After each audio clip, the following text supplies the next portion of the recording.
You ever seen someone press the self-destruct button on their own career and not even realize it until it was way, way too late?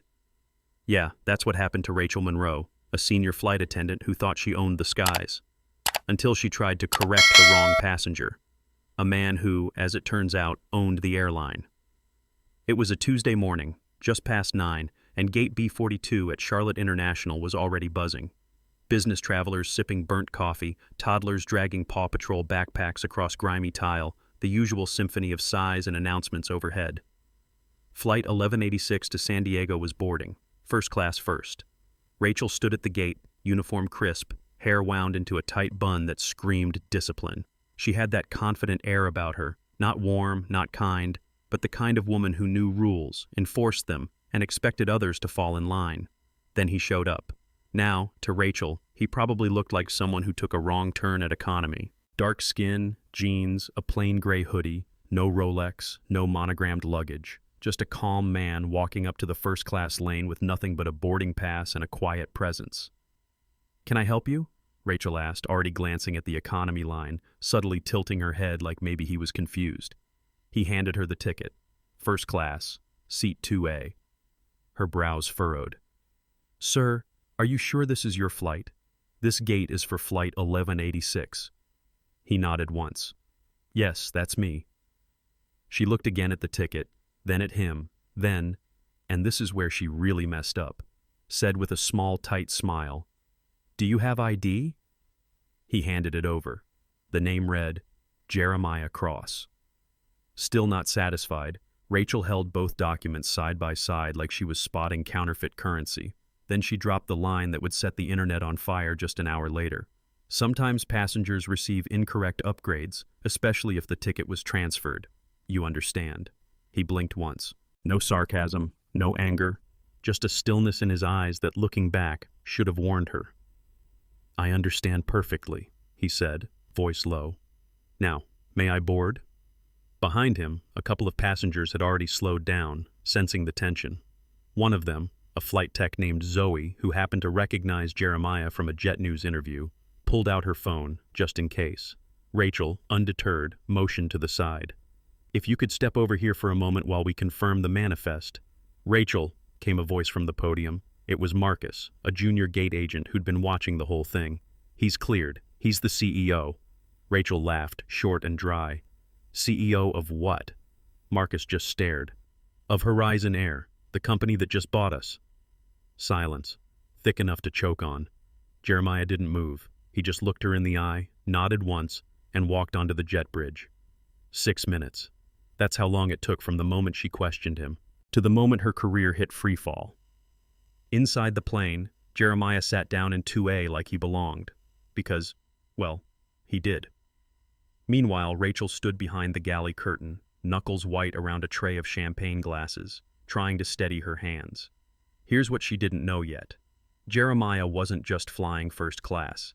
He was flying incognito. Every few months, he'd board one of his recently acquired airlines unannounced. No entourage, no press, no special treatment, just to see how his employees really treated people when they didn't think anyone was watching. And today, he saw everything. See, Jeremiah started out as a baggage handler. No fancy college degree, no family name, just grit, night shifts, and the kind of work ethic most execs forget once they hit corner office. And that day, when Rachel tried to gatekeep a seat based on how someone looked, it triggered something deeper. Memories of all the times someone assumed he didn't belong. All the times he'd been overlooked, questioned, dismissed, not for what he did, but for who he was. And now he had the power to do something about it. While Rachel fumbled her way through drink service, Jeremiah was reviewing internal reports on his tablet. That wasn't the first time Rachel's name came up. A confidential personnel review had already flagged her. 14 separate passenger complaints in the last 24 months. Nearly all of them involved people of color.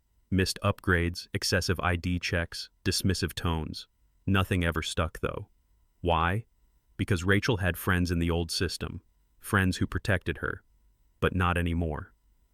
As the plane reached cruising altitude, Jeremiah tapped a note into his tablet, flagged Rachel's file, and sent a quiet message to legal and HR.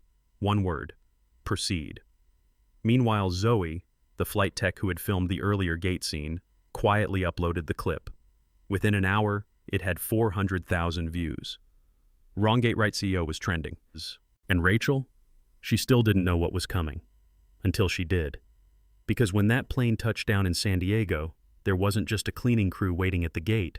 There was corporate, Horizon Air's legal team, 2 HR reps, and Marcus, the gate agent who'd tried to warn her. "Miss Monroe," one of the reps said as Rachel stepped off the plane, "we need to speak with you in private." Inside a quiet conference room, Jeremiah was already seated, calm, still in his hoodie, still perfectly composed. She stammered, tried to explain. "I was just following security protocol, with ticket fraud and—" He raised a hand. "Rachel, stop." Silence. "You weren't following security protocol. You were following assumption protocol, and you followed it too many times." Her eyes widened as one of the HR reps slid over a folder. 14 complaints, redacted for privacy but unmistakable in pattern. Jeremiah didn't raise his voice. He didn't have to. "At Horizon Air, we believe everyone belongs in first class. Not because of how they dress, not because of what they look like, but because they bought a ticket. You forgot that." She looked like she wanted to cry, but it was too late. "Effective immediately," the HR rep said. "Your employment is terminated." And that, as they say, was that. Now you'd think the story ends there. CEO gets justice, flight attendant gets fired. But nah, Jeremiah wasn't done. Over the next 30 days, Horizon Air launched a full company-wide reset, anti-bias training, anonymous feedback channels, internal audits of hidden complaint databases. Rachel wasn't the only one. 4 more senior staffers resigned shortly after. Turns out when you lift the rug, a whole lot of dust comes flying out. By month's end, customer satisfaction was up 31%. New hires were more diverse than ever.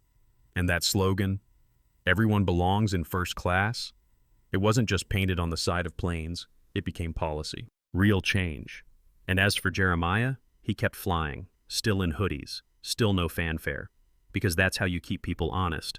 Not by shouting orders from a boardroom, but by walking the aisles quietly, watching who smiles and who sneers. So yeah, 6 minutes changed everything. And the question is, what would you have done if you were in his shoes? Let it slide? Give a warning? Or would you make an example of someone who thought their smile could cover up a system of silent prejudice? Let us know in the comments.